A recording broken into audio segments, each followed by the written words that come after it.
தாய் தமிழ் உறவுகளுக்கு வணக்கம்.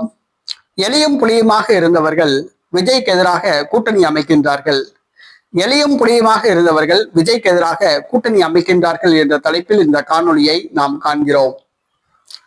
1972ஆம் ஆண்டு திமுகவிலிருந்து அதிமுக உருவானது. 72ஆம் ஆண்டிலிருந்து இன்று வரை 54 ஆண்டுகளாக திமுக அதிமுக இரண்டு கட்சிகளும் எலியும் புலியுமாகத்தான் இருந்தன.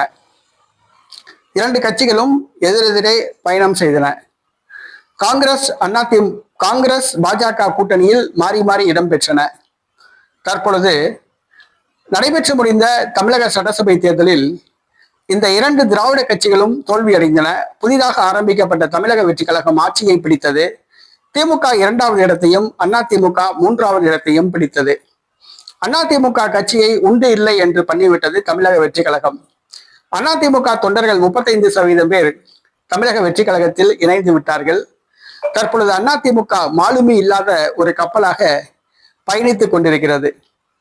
இனிமேல் அதிமுக ஆட்சிக்கு வரும் என்று நம்பிக்கை தொண்டர்களுக்கு கிடையாது. எடப்பாடியால் மக்களை கவர்ந்திழுக்கக்கூடிய ஒரு சக்தி கிடையாது என்ற முடிவுக்கு அதிமுக தொண்டர்கள் வந்துவிட்டனர். அவர்கள் சாறை சாறையாக தமிழக வெற்றி கழகத்தில் இணைய ஆரம்பித்துள்ளனர். இந்த சூழ்நிலையில் அதிமுக இனிமேல் ஆட்சிக்கு வர முடியாது என்பது எடப்பாடிக்கு தெரியும்.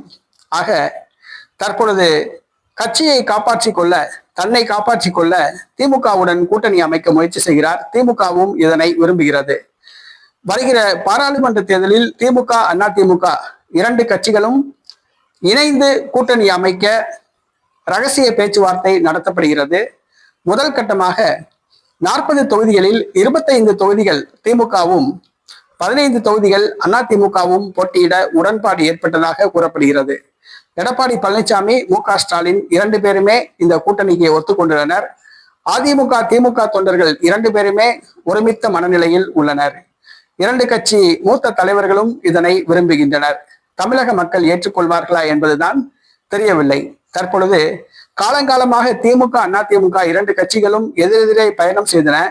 இந்த 2 கட்சிகளையும் ஒருங்கிணைத்த பெருமை ஜோசப் விஜய் அவர்களையே சாரும்.